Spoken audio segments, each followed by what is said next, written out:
WrestleManiacs, Maniacs.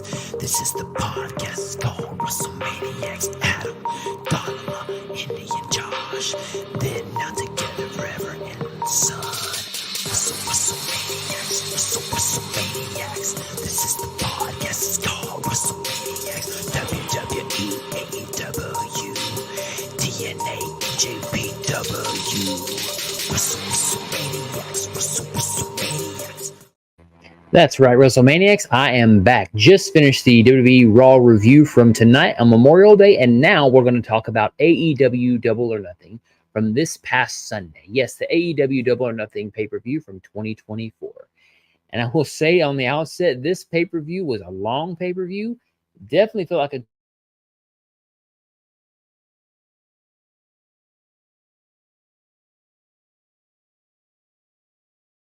took forever, but you know what? I am now going to be sorry about that. I am now going to be reviewing any and all AEW pay-per-views this year for 2024. Yes, as a treat for you WrestleManiacs, as well as a treat to me, I will be honest. I'm going to be reviewing those pay-per-views because this one actually convinced me to watch the next couple ones coming up. So let's just get started. What we had as our first match was an AEW International title match. Roderick Strong, the champion, versus Will Ospreay. And I will say this match was an incredible match to start the show. Definitely a lot of athleticism. Again, as you know, Roderick Strong is the backbreaker king, and Will Ospreay is, of course, the Enigma Will Ospreay as well. We had chants from the crowd, Ospreay, Ospreay, ole, ole. Basically, it was nuts. So, essentially, surprisingly, even though the Undisputed Kingdom tried to interfere essentially and cost Ospreay the match, actually Will Ospreay became the new AEW International Champion. Now again, no surprise there, essentially, just because Will Ospreay is over. He beat Bryan Danielson last month in a banger of a match, and this definitely was one I would go back and watch again. I enjoyed this match tremendously. Again, both talents involved, no surprise there, but definitely if you can go out of your way to see this match, definitely a good Will Ospreay match. But I can't say enough of how good this match was as a back and forth. It definitely never felt like it was all Ospreay the entire time. So again, kudos to both talents. And again, your new champion again, Will Ospreay. What we had next was an AEW Trios title match, the Bang Bang Gang of Jay White and the Guns versus the Death Triangle, which again, if I remember correctly, is Pac, Rey Fenix, as well as Penta El Zero M, I think. It's always hard for me to understand his different names. But again, this was for the AEW Trios title match. And, with the help of Juice Robinson returning, the Bang Bang Gang wins this match. Now, again, this was kind of a spot fest. In comparison to the first match of the night, this was something that kind of, kept you on your feet, I guess. But I'm kind of over the Bang Bang Gang. Again, I've not really seen anything of AEW Dynamite or Collision. So just first hands out, the Death Triangle with Pac, of course, is always a good crew. But, they've been a faction for as long as I can remember. But again, they've been kind of inactive based upon Pac's being injured or one of the other ones being injured, things like that. So a serviceable match, again, a good match. So definitely not a stinker. I shouldn't say that at all. It definitely was a great match. But again, when you're comparing it to the first match, it's okay. Bang Bang Gang wins again and still keeps their AEW Trios title. Next, for one of my favorite characters in AEW, Timeless Toni Storm. Again, the Mildred Burke of this generation in terms of her showing and basically even referencing older wrestlers, essentially talking about she's going to fight Wendy Richter and talking about Greta Gable, all those different ones. Timeless Toni Storm has changed her character completely. Again, not that I watch Collision or Dynamite or even Rampage, but I will say she's definitely exudes confidence, exudes that star power. And again, if WWE doesn't pick up on this Timeless Toni Storm thing, if they decide to ever bring her back, there's a missed opportunity. Because again, the whole black and white motif, it's just great. But anyways, we're fighting versus Serena Deeb, putting her title on the line, her AEW Women's Championship on the line. And this match got a lot more time than I expected. We had the setup where she was in the submission, and essentially her second was actually going to throw in the towel, but Luther actually stopped her. But what the best part about this whole match was, I think at the end, is when Toni Storm basically thought Luther was going to be the one to throw in the towel and said, "How dare you?" and threw the towel into the crowd and ran off and actually hit, I believe it was a top rope pile driver onto Serena Deeb to retain her women's championship. So again, a really good match between these two. Again, Serena Deeb has talent. She was back in WWE back in 2012 with the whole Punk and the SES, Straight Edge Society, but this definitely gave her kudos and definitely let her showcase her skills in the ring. Now, again, did I ever think Serena Deeb was going to win? No. No. But they told a good enough story that Toni Storm didn't just dominate necessarily, and really Toni Storm was really more in peril than I would have expected for this sort of match. But I did like that Serena Deeb has the experience, and it makes sense for her to be into peril. So, and then we have a revenge match. Orange Cassidy basically getting revenge for the best friends versus Trent Beretta. This match was okay. Again, pretty hard hitting. Beretta felt like he was in charge most of the match. Orange Cassidy had his comeback. I didn't really like the whole basic tip-tap stomps in the corner to Beretta. I mean, again, I understand it's a gimmick, but at this point now, I don't know. That gimmick to me is just kind of over with. Again, you can't do the small chops and things. It's great for the crowd, but is it going to make him a world champion? No, I don't want to see him as a world champion doing those little silly kicks and silly punches and things like that. Now, you may say, well, you don't watch AEW, you don't understand the metric. No, I don't. I don't. But when you're having this sort of blood feud, you can't have this sort of just pithing around, essentially, with, little kicks and little things like that. So, again, it was Orange Cassidy won. Beretta basically said he's done. Whether that means he quits or he's done, I don't know. But again, Orange Cassidy pulls out the win here. Now, for one of our crazier moments of the night, the FTW, what's called F the World, but for Chris Jericho, the Learning Tree, he calls it the For the World title. Chris Jericho went against Hook and Katsuyori Shibata. Now, again, I don't know much about Shibata. I know he's a Japanese name. I know Hook. I know Jericho. But I will say this match was a pretty good match. It was a garbage match, of course, expected with all the gimmicks. I did like that instead of using thumbtacks, they used dice because we are in Vegas. I can't imagine how bad those hurt. I can imagine they're not very nice to your back. And we actually got a referee faux pas, I guess you'd say, where you could hear her clearly tell Shibata 7 more minutes, meaning 7 more minutes in the match. But didn't really take away from it. Again, I kind of forgot about it 4 or 5 minutes in. But Chris Jericho actually retains with the help of one of the other competitors. And again, I'm sorry to say I can't remember his name.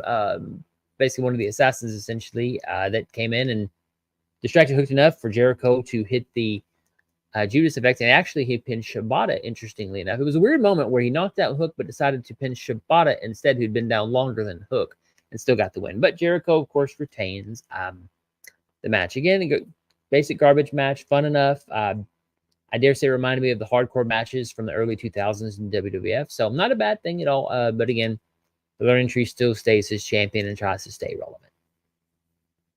Now we get another match. This is a little bit more interesting. Jon Moxley versus, and I'm going to butcher the name, so ahead of time, my apologies. If you can say it right phonetically, let me know how it's said phonetically. Konosuke Takeshita, I believe is how it's said. This match was actually a match to where if Takeshita won, he would get a chance for the IWGP Championship. Again, your typical brawl, typical Moxley match. There's blood, I say blood essentially, but a lot of bleeding, a lot of pile drivers, hard kicks, and things like that. But surprisingly, Jon Moxley pulls out the win here and pulls away from the Don Callis family that chance to get a title opportunity for the IWG World Championship. So Takeshita actually lost in this match, which again was kind of surprising, but again, maybe they just didn't want to see this type of match together again. I don't know. Again, well enough, serviceable enough, but you see one Jon Moxley match, you've seen them all.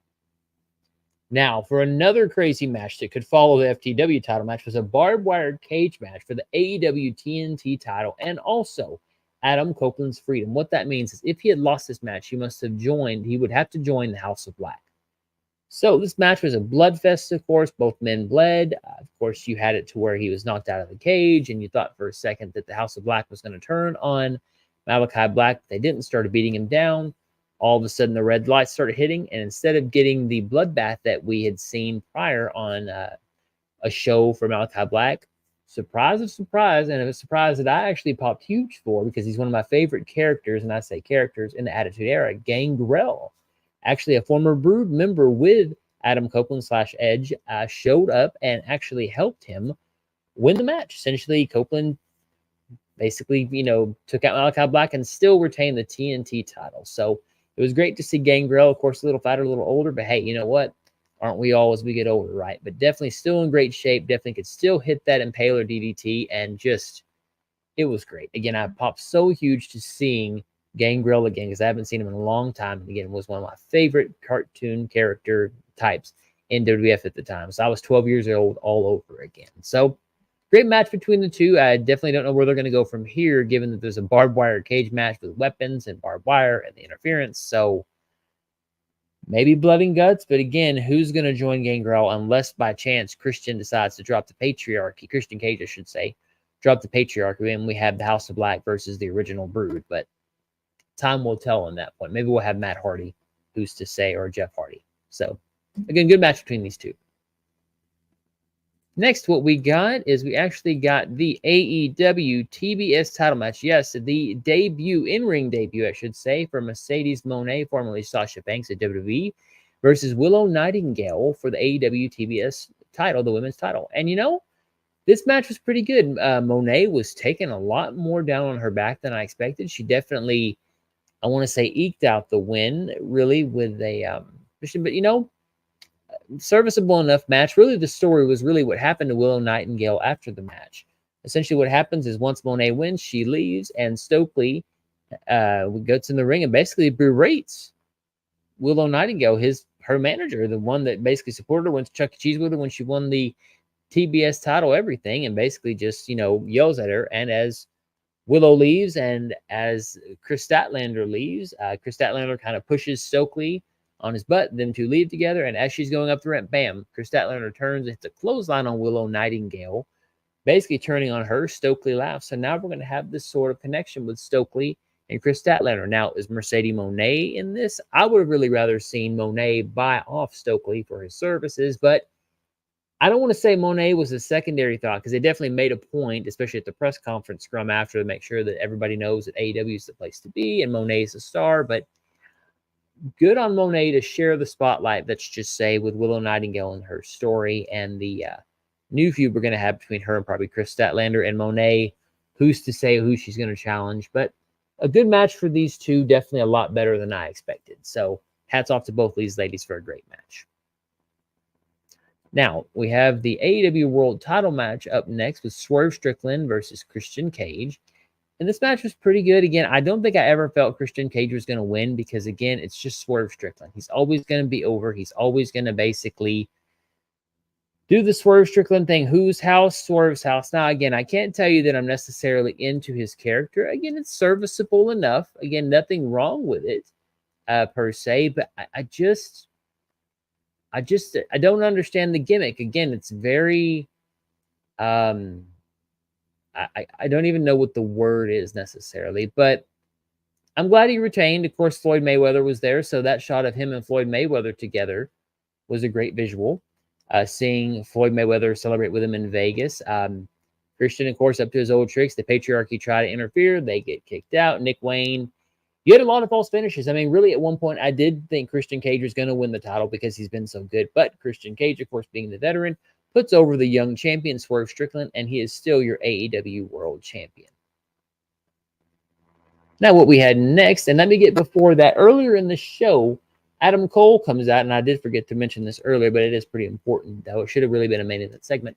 We actually had Adam Cole come out with the devil mask, basically saying, look, you know, I should be in this ring. People be cheering for me, blah, blah, blah, blah, essentially. And, of course, the lights go out. We get this vignette of somebody walking from a first-person perspective, seeing the MJF suit, grabbing the ring, putting it on, and here comes the return of MJF. But one thing to note, instead of a suit, he comes out circa Triple H in 2002 with the jean jacket, with the lion logo on, and kind of the plaid, and basically just chases Adam Cole away. Essentially gets a little physical with him. Adam Cole, of course, runs away, gets away, and MJF looks at the camera and says, look, no more Mr. Nice Guy.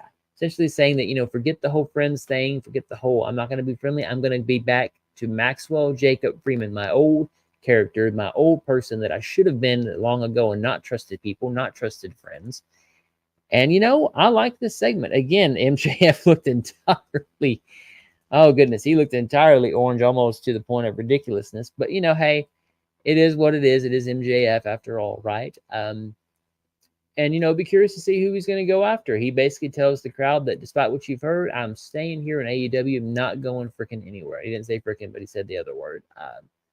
But MJF return is good. Again, we've been waiting for it. Again, maybe we'll get a feud versus Adam Cole. I imagine that'll be the first thing we start with. But good on MJF return. A very memorable moment for sure. So, again, that was earlier in the show. So, apologies for not mentioning that earlier, but that did happen early in the show. And now, for the craziest match I think I've ever seen in quite a while. Anarchy in the Arena, the Elite, which is the Young Bucks, Okada, and Jack Perry versus Team AEW, including FTR, Darby Allin, and Bryan Danielson. The Elite pulls out the win here, but guys, I don't even know how to explain Anarchy. I'm waiting to hear Jim Cornette's review of this match because he's going to hate it. Let's just say it what it is. It started out to where, oh my gosh, they were playing Darby Allin's music as he was coming out. Essentially, the really cool thing is when the Elite were at the bottom of the ramp, Team AEW started to attack them, sans Darby Allin. Darby Allin comes out. As they're fighting, Darby Allin's music is still playing, essentially at the bottom of the ramp or at the bottom of the ring, outside of the ring or whatever. And I believe it was Nick Jackson, if I'm correct, Nicholas Jackson, grabbed the mic and it's like, we don't want to hear this crap. Play our music. And essentially they start playing the Young Bucks theme. So they're all fighting to the Young Bucks theme. And then Ryan Danielson grabs the mic and says, let's play the most amazing music in history.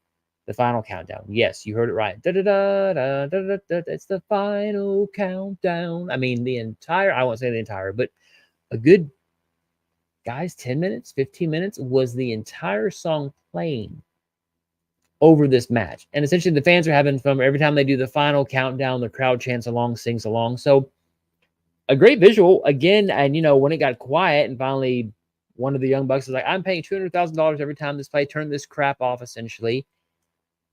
The crowd started chanting, we want music, we want music. So again, that was amazing enough that you actually had a moment to where, as crazy as it is, as entertaining as it is, I didn't hate it. At first, I thought it was nuts. But,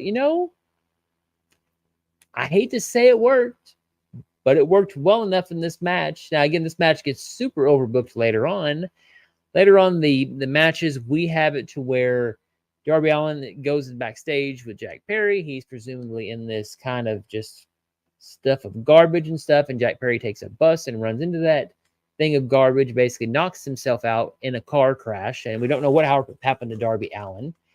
And so, as Jack Perry gets out of the car and wakes up, essentially, and everybody's fighting on the ramp, he actually looks at Tony Khan, grabs him from the producers or from the gorilla position, whatever they call it over there, and brings him out to the stage ramp, basically to hurt him. And the next sentence I didn't think I'd ever say in a wrestling match. Darby Allin shows up with a flamethrower and lights Jack Perry's feet on fire, not just for a couple of seconds, but I would dare say at least 10, 20 seconds, and he's dancing with flames on his feet, guys. And the Young Bucks luckily happen to have some fire extinguishers there, extinguish him. Tony Khan escapes, of course, but, at that point, I can't say the match jumped the shark, but it was pretty dead close. So we go back into the ring, and the Young Bucks are gifted a pair of shoes that they're going to have with Reebok, Young Bucks shoes, but they put in thumbtacks at the bottom of these shoes. So the Young Bucks then take Darby Allin, tie his ankle, and hang him upside down like a pig, almost, if you think like a butcher. Super kick him in the face with the thumbtack covered shoes at the bottom of the heels of the feet. And essentially, it still goes on. Bryan Danielson comes in, gets a comeback, think he's going to save Darby Allin, and then Jack Perry ends up getting the win and the pin over Bryan Danielson, leading the Elite to win. As they celebrate, they leave saying, great show, great show, great show. Guys, to say that match was crazy overbooked was, I thought WrestleMania 40, Cody Rhodes and Roman Reigns was overbooked. Again, there is a moment in the arena is designed for that. I understand that. But good Lord, guys, fire, car crashes, hanging somebody upside down with a rope, especially with that Owen Hart thing kind of being pretty close a couple of days before. So I was a little surprised with that. But, it is what it is. Overall, the pay-per-view was pretty good. Again, that last match was nuts. My wife was like, what in the hell's going on? And again, it's hard to explain because that's one of those matches. If you invite one of your friends over and they watch it, never watch wrestling, and you see that, it's like, look, understand it's wrestling, and I don't know why. It just is what it is. Accept it for what it is. So good enough. But you know what? What's most important? What are your thoughts on this pay-per-view? Was it a good pay-per-view? Did you think it was worth watching and ordering? Do you think it was one of the worst pay-per-views of all time? Was the main event great? Was it terrible? Was the Anarchy Arena your type of style? Was it not? Let me know. And you can follow us at Russell M Podcast on X. As well, do me a favor, follow our girl Dodla at Dodla_ over on Twitter, and follow her channel Rangers of Wrestling on YouTube. Also follow us, WrestleManiacs Podcast, under the A+ Hero banner report for your wrestling news. And guys and gals, that is it for my AEW Double or Nothing review. But just know that now, after this pay-per-view, I'm going to review all the pay-per-views this year. I want to see, and I like the idea of going in blind, not knowing what the story is, because you know what? Tell me, AEW, what the story is, and convince me this is worth watching. So, for me, for A+ Hero, WrestleManiacs Podcast, Dodala, and all the rest of the crew, we will see you guys tomorrow night for NXT review, as well as SmackDown review on Friday. And again, of course, Clash at the Castle, whenever that may be coming up pretty soon. So, for all of us here at WrestleManiacs, thanks so much. Have a good day, good night, and see you guys soon. Bye.